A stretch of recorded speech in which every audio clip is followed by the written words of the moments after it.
Isang waiter pinatayo ng 2 oras matapos tawaging sir ang isang LGBT. Nang gagalaiti ngayon sa galit ang maraming netizens dahil sa nagba-viral na post online tungkol sa isang waiter na di umano'y pinatayo ng 2 oras matapos lamang tawaging sir ang isang miyembro ng LGBT.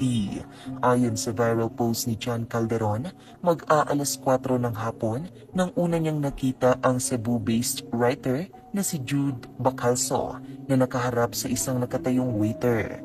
Unang inakala ni John na nag-uusap lamang ang dalawa kaya't hindi na lamang ito pinansin at umalis. Ngunit nang mag-aalas 6 ng gabi ay laking pagtataka raw ni John na nasa parehong posisyon pa rin ang waiter, nakatayo habang nakaharap sa customer na si Jude Bacalso. Dito na nga naglakas loob si John na pumasok sa eksena at tanungin kung ano ang nangyari. Tinanong daw ni John si Jude kung ano ang nangyari at kung siya ba ang owner ng restaurant na pinagtatrabahuan ng waiter. Ngunit tila naging pabalang paumano ang sagot ng LGBT member. Sagot daw sa kanya ni Jude, "Go ask him." Nang tanungin nga ni John ang waiter kung ano ang nangyari, dito niya napag-alaman na na-misgendered umano ang nasabing Cebu-based writer na si Jude matapos siyang tawaging sir ng waiter. "Natawag na ako siya sir," sagot sa kanya ng waiter.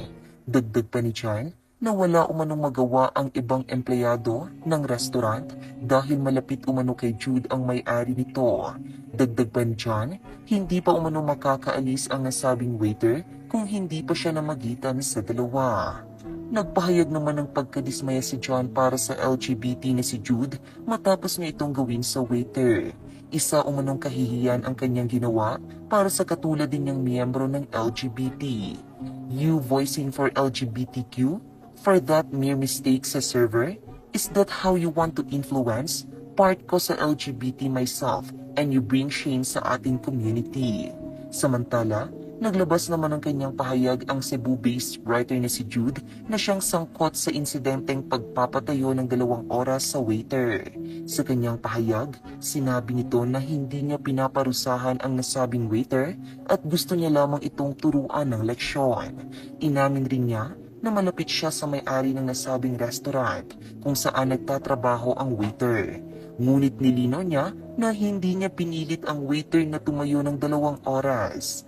"Because I am close to the owners of the restaurant, I informed them directly instead of taking it thoughtlessly to the court of public opinion. The error was made even more jarring to me since one of the owners is a beautiful trans woman whose own transition I have witnessed through the years," kwento niya. "Did the staff stand there for hours? Yes, we were waiting to resolve it with the owners. Did I demand that he stand there as punishment? No.